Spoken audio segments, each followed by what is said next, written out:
It's time for another edition of PRose with Vicki Locke and Cindy Woolley from C2 Communications.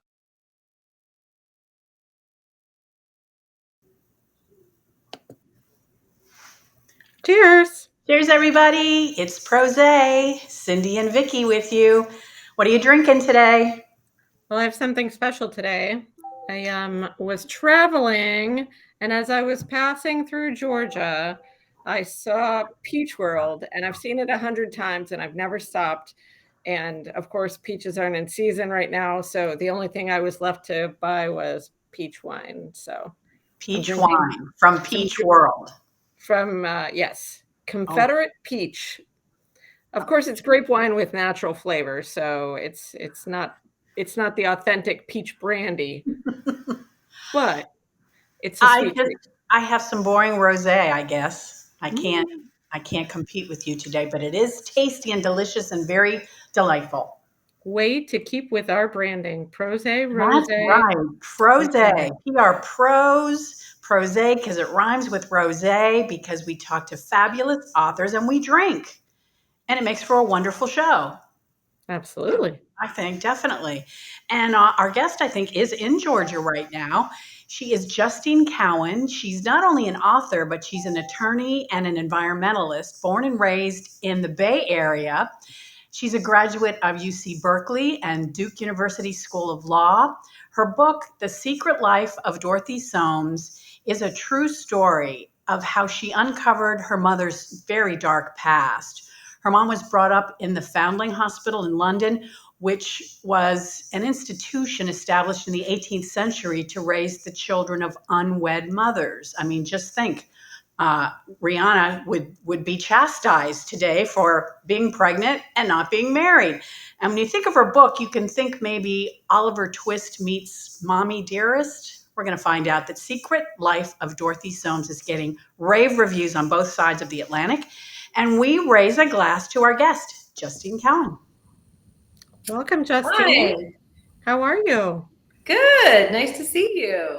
Nice to see you as well. What are you drinking with us today? Well, I have to say that a terrible thing happened in my 30s, and was that I developed an intolerance to wine.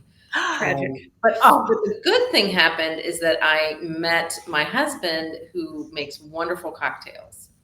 And so he has made me a riff on an old fashioned, and it's got some chocolate bitters. It has Angostura bitters, maple syrup, and bourbon over ice. Wow. Sounds fantastic. Cheers. Cheers to your husband. Sounds like a keeper. Yes. He is definitely a keeper. Wonderful. Well, before we get to talk to the book, I've read a couple of interviews and people just talking about the book, kind of, in my opinion, giving you a hard time because you were honest enough to admit that you didn't have a great relationship with your mom.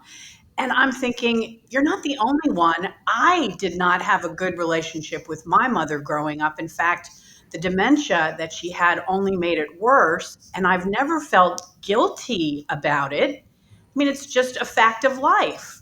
So I apologize for anyone giving you a hard time for being real and raw and honest with this book, because it had to be tough to write. It was, and thank you for that. And there were some people who couldn't really understand how you wouldn't have tenderness towards your mother.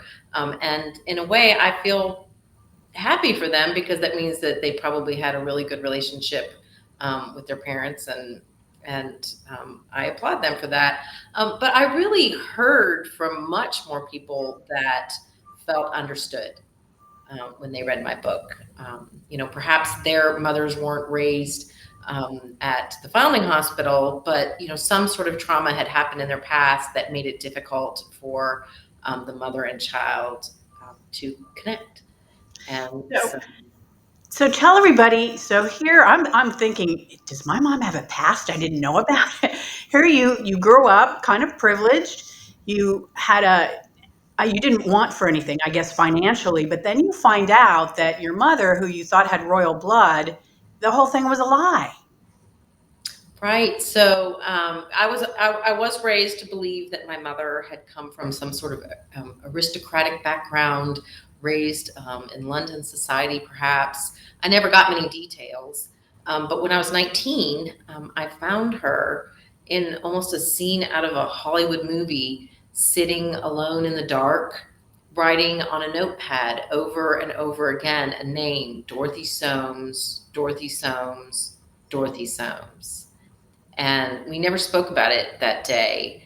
And it wasn't until years later that I learned the truth, that she didn't come from aristocracy, but it, in fact, was an illegitimate child who had been given up to be raised at London's Foundling Hospital. So you did, how many years of research went into this book? Probably about, it took 2 to 3 years of research, going back and forth across the Atlantic to go look into the London archives, the archives of the Foundling Hospital, and reading just about every book you could imagine on the topic, to really get an understanding of what happened to both my mother and other foundlings.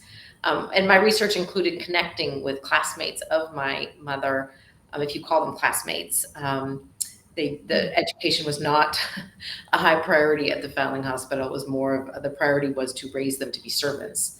And so at the end of that time, I feel like I really have a good understanding of what my mother went through. Were you ever able to find her mother or her parents that gave her up? Well, when I had never heard of any grandparents mentioned on my mother's side in my house. And in fact, to even ask about my grandparents was not advisable. I would either get a stern remark, or my mother would just disappear into the other room and close the door. And so I learned through this that there was a woman named Lena, and she was my grandmother. And she was forced to give up her child when she became pregnant to the Foundling Hospital. And the identity of the father, my grandfather, is not known. So tell me this, is it, since you did all this research, were the boys that got these young girls pregnant, did they have no consequences, only the women? I think we all know the answer to that question. It just infuriates me. So the consequences were borne by the women. And in fact, when my grandmother, she was kicked out of her house by her brother, and who was shamed that his sister had gotten pregnant, and she was forced to go to London. And when she gave up her child, when she had her child, she had nowhere to go, nothing, no means, and she couldn't get government support. Government support was only limited to married women. And so with nowhere to turn, she was forced to give up her child to the Foundling Hospital. But before she gave up her child, she had to go through a rigorous screening process for 2 months at the Foundling Hospital to show that she was a virtuous woman who could be returned to her station in life if they did the great favor of taking the child off of her hands. Now, of course, the man, it was considered he was sowing his wild oats, or whatever it may be, and there would be really no repercussions for the men. But the women would be shamed, and they would have to hide the secret, and they'd have to give up their child in order to continue in society. I wish I could say that I was shocked and appalled, but something similar happened to my grandmother on my father's side.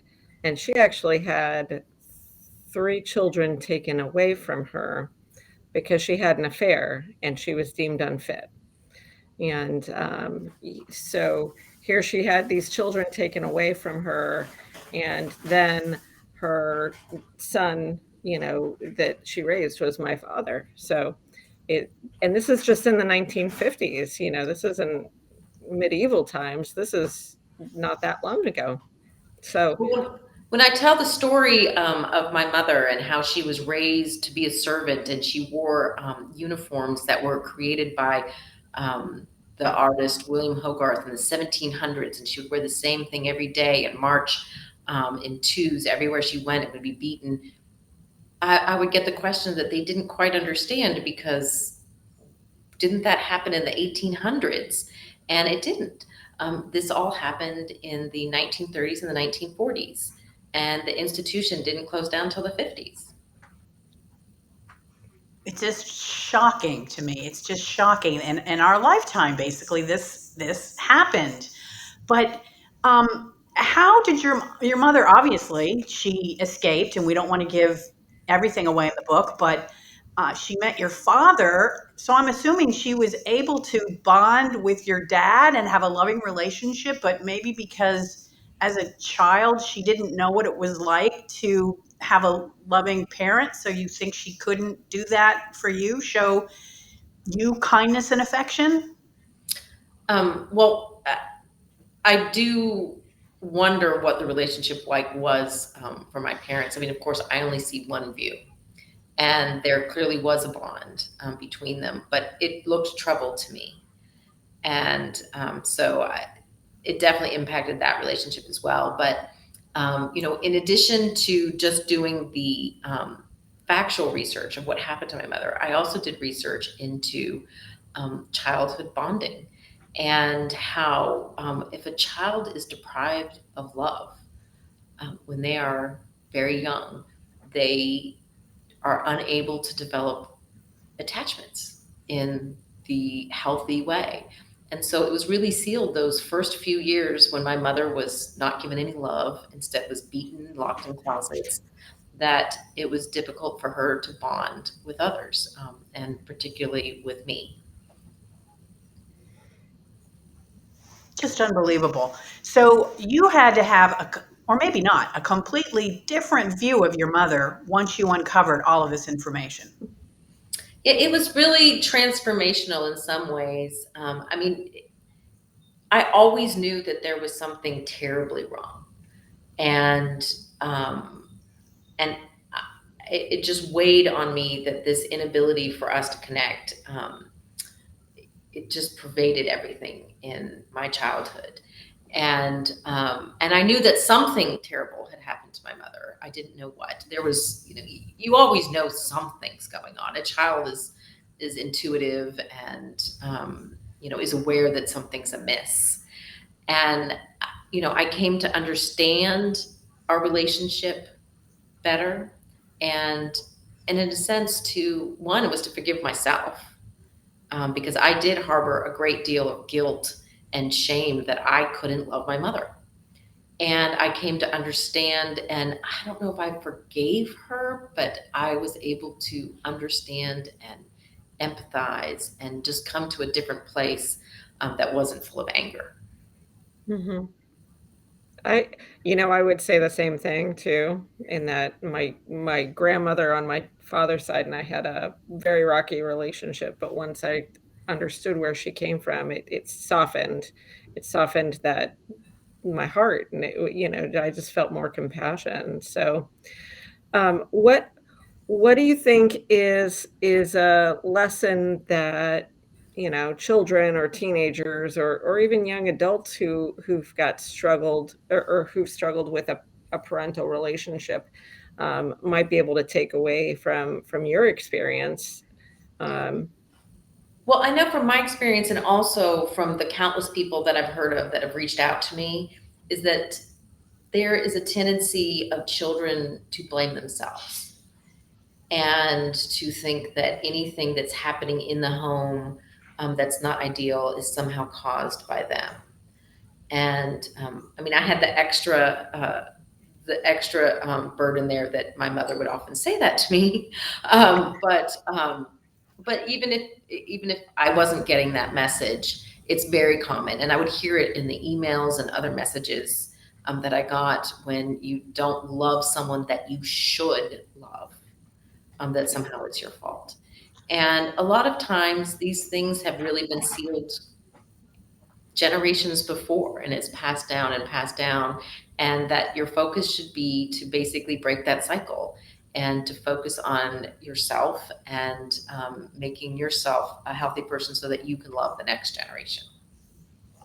I want to know who thought this was a great idea, the Foundling Hospital, in the first place, and through your research, because the conditions were so horrific. Did any children die? I'm sure they did. Oh, definitely. Well, in the early years,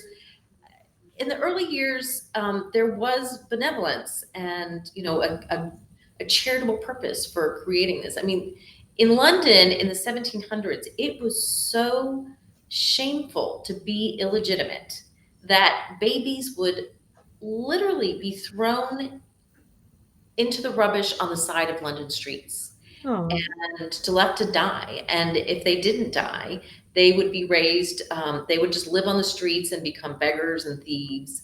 And so to take them in and to raise them for service was considered quite charitable at the time. And perhaps it was. I mean, a devil's bargain was made. We're going to save these children, but we're going to commit them to a life of servitude.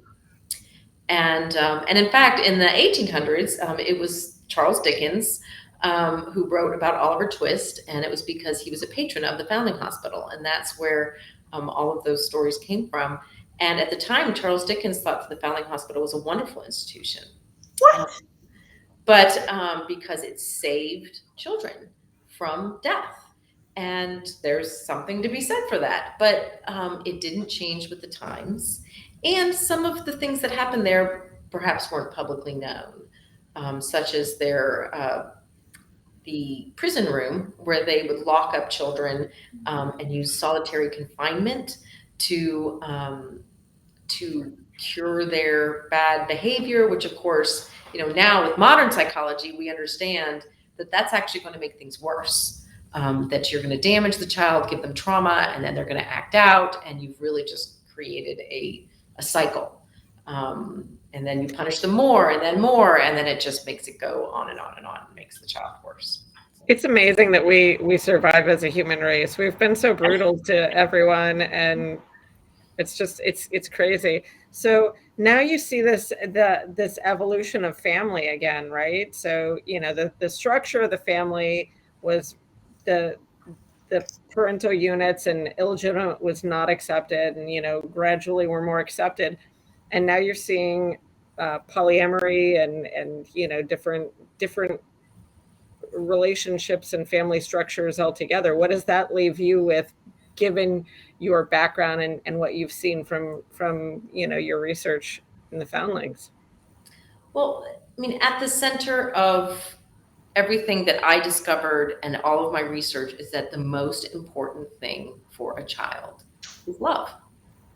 And there was actually researchers that did these experiments on monkeys, and there were monkeys that were given the option to have food, or they were given the option to cuddle up to a terry cloth mother figure, and they would choose to go to the terry cloth mother figure. And another child psychologist named John Bowlby created this thing called the attachment theory, where love and protection at a very early age is the most important thing to help a child thrive. And that's what gives them the courage to go out in the world and to develop healthy relationships and just interact in the world in a healthy way. So at the end of the day, the question is this child loved? Mm-hmm. I think that's a really profound message. Like, just focus on the love and the protection. You mentioned your mother's classmates earlier. A little bit tongue in cheek with the classmates. Is there a survivor support group? Is there this common connection? Do they stay in touch, or has everyone kind of been scattered to the wind? Well, so I believe it was in the 1950s that an organization formed. It's called the Old Coram Association, and Coram was actually one of the founders of the Foundling Hospital, and it's named after him. And they come together at least twice a year, and they connect and share stories, and it's been a really important healing mechanism for them. And interestingly enough, on October 15th of this year, they're going to close down, the Old Quorum Association. And I was speaking to Lydia Carmichael, who's the head of it, and just delightful. And she was very close with my mother. And she said that they want to make their own choices. And, if they didn't get to choose how they came into this world, but they're going to choose how they go out. Oh, that's lovely. Yeah. If your mother was alive today, what do you think she would think of the book? And if you could say something to her, what would that be? I mean, I have thought about that. I think that she really wanted her story to be told. And, part of the book is based on a memoir that she wrote, that detailed a lot of the things that happened to her. And that was one of the reasons I was able to get some of the details of what happened. And she wanted that story to be told. And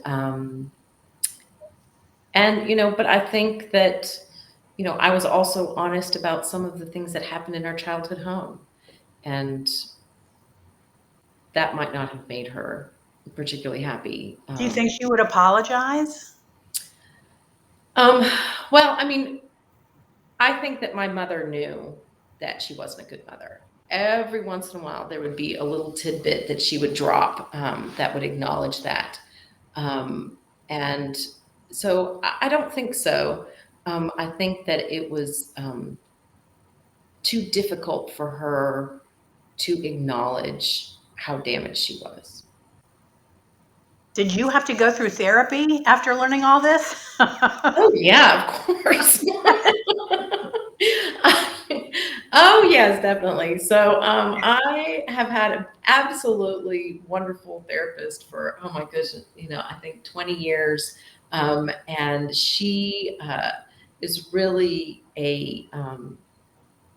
I told her not long ago, I mean, I'm happily married and my life is really great now. And I told her that she parented me as an adult. And I wasn't really parented as a child, and she parented me as an adult. So, yes. What a lovely thing to say. She has to Yes. be so happy that you said that. She really did. And she stuck with me in the early years when, I was a bundle of anger. And, I had to get to the other side of that. And she really helped me do that. And now I'm married to, a wonderful man, and I'm in his family, has embraced me, and all of that. And I don't think that I would have been able to do that if I hadn't been able to work through a lot of that. Did your husband travel with you when you did all this research? Or was He did. He did? He did. He was by my side for the whole thing. And he was the one who encouraged me to write the book. And, he's an artist and a musician. And so he really appreciates and supports creative endeavors. And so he really encouraged me to write the book, and, was my cheerleader the whole way. Now, you don't have any children of your own, do you? I do not. We didn't meet until I was, in my 40s. But we have nieces and nephews that I, adore. And so, I'm part of a really wonderful family. We have great holidays, and everyone gathers around, and all those things that I'd always wanted as, part of a family I have now. That's great. And what's next for you? Hopefully something a little lighter. Yes. Yes. Well, so I am on the hunt for the next story. And, a lot of the book, the first book took place in London.